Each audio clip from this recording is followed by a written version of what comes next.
यह कहानी है कि पहली रोबोट कैसे बनाई गई थी। एक वैज्ञानिक ने पहली बार रोबोट को दर्शकों के सामने पेश किया, जिसमें वह विभिन्न कार्य करते हुए दिखा। रोबोट के आंतरिक घटकों का एक चित्रण, जिसमें उसके कार्य करने के लिए आवश्यक उपकरणों को दिखाया गया है। इस सफलता पर एक पुरानी समाचार पत्रिका का शीर्षक है, जिसमें रोबोट को क्रियाशील दिखाया गया है। एक अन्वेषक भविष्य के रोबोट डिजाइन के लिए विचारों को एक नोटबुक में खींचते हुए उपकरणों और यांत्रिक भागों से घिरा हुआ। रोबोटिक्स प्रदर्शनी के एक प्रचारक पोस्टर में पिछले दशकों में रोबोट के विकास को दर्शाया गया है। एक इंजीनियर अपने डेस्क पर बैठा है, समाज में रोबोट के नैतिक निहितार्थों पर विचार कर रहा है। मोबाइल फोन सिग्नल कैसे भेजता है? एक मोबाइल फोन में एक ट्रांसमीटर होता है जो डेटा को सिग्नल में बदलता है, और ये सिग्नल एंटीना के माध्यम से प्रसारित होते हैं। यह सिग्नल फिर एक सेल टॉवर तक पहुंचता है, जो उसे अन्य नेटवर्क उपकरणों के साथ साझा करता है। सेल टॉवर डेटा को नेटवर्क से दूसरे मोबाइल फोन और इंटरनेट से जोड़ता है, जिससे आप कॉल कर सकते हैं या इंटरनेट ब्राउज कर सकते हैं। जब आप कॉल करते हैं या टेक्स्ट भेजते हैं, तो मोबाइल फोन से निकले सिग्नल आसपास के टॉवर से जुड़ते हैं, जिससे संचार संभव होता है। यह सिस्टम परिवार और दोस्तों के साथ जुड़ने में मदद करता है, जिससे आप किसी भी समय संवाद कर सकते हैं। यह एक आधुनिक तकनीक है जो प्राकृतिक भाषा को समझने और जवाब देने में सक्षम है। इस प्रणाली में पहले से प्रशिक्षित मॉडल उपयोगकर्ताओं के सवालों का जवाब देने के लिए डेटा का विश्लेषण करते हैं। यह डेटा विभिन्न स्रोतों से एकत्र किया जाता है और मशीन लर्निंग तकनीकों के माध्यम से इसे सीखने के लिए उपयोग किया जाता है। उपयोगकर्ता की प्रतिक्रिया से सिस्टम में सुधार होता है, जिससे यह अधिक सटीक और उपयोगी बनता है। इस प्रक्रिया के माध्यम से चैट जीपीटी उपयोगकर्ताओं को तेज और प्रासंगिक जानकारी प्रदान करता है।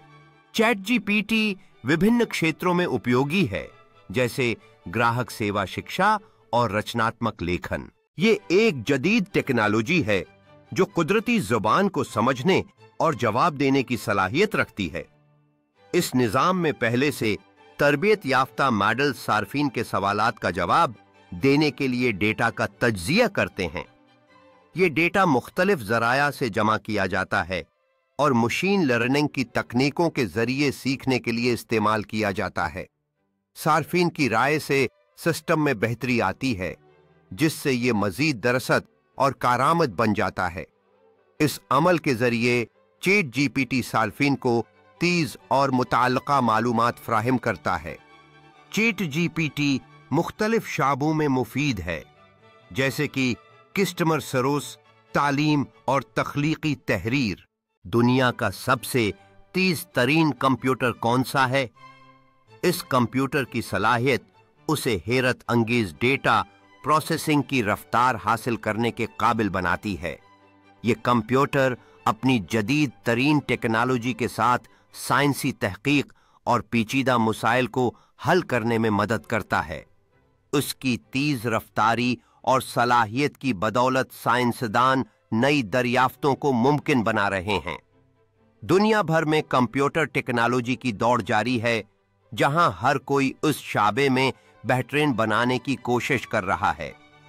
इस कंप्यूटर की साखत और डिजाइन उसे पेचीदा कामों को नहायत तेजी से करने के काबिल बनाते हैं।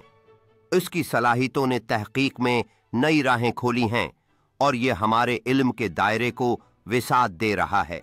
एलन मस्क के स्टारलिंक सैटेलाइट्स कैसे काम करते हैं, ये जानने के लिए हमें पहले ये समझना होगा कि ये सैटेलाइट्स जमीन के मदार में किस तरह काम करते हैं।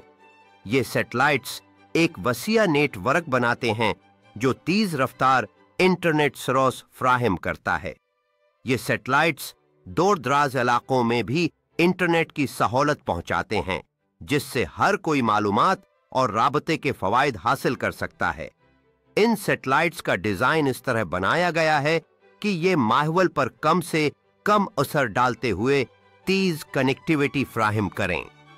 स्टारलिंक सैटेलाइट्स की टेक्नोलॉजी न सिर्फ कारोबारों के लिए बल्कि किसानों के लिए भी मददगार है, जिससे वो अपने काम को ज्यादा मुअस्सर तरीके से अंजाम दे सकें। क्या मोबाइल कैमरा इंसानी आंख से बेहतर है? ये सवाल आज के डिजिटल दौर में बहुत ज्यादा ज़ेरी बहस है। बहुत से लोग मानते हैं कि मोबाइल कैमरा शानदार तस्वीर खींच सकता है, लेकिन क्या वो इंसानी आंख की गहराई और जज्बे को कैद कर सकता है? जब हम तजर्बे की बात करते हैं तो इंसानी आंख लम्हे की गहराई और जज्बात को समझने की सलाहियत रखती है, जो किसी कैमरे के लिए मुमकिन नहीं। उसी तरह जब हम जिंदगी के छोटे छोटे जादुई लम्हों की बात करते हैं तो ये इंसानी आंख ही होती है जो हमें उन जज्बात का एहसास दिलाती है जिन्हें कोई कैमरा पूरी तरह से नहीं पकड़ सकता। टेक्नोलॉजी ने हमें हैरत अंगेज और रंगीन लम्हात को कैद करने की सलाहियत तो दी है, लेकिन क्या ये हमें वो एहसास और जज्बा दे सकती है जो इंसानी आंख महसूस करती है?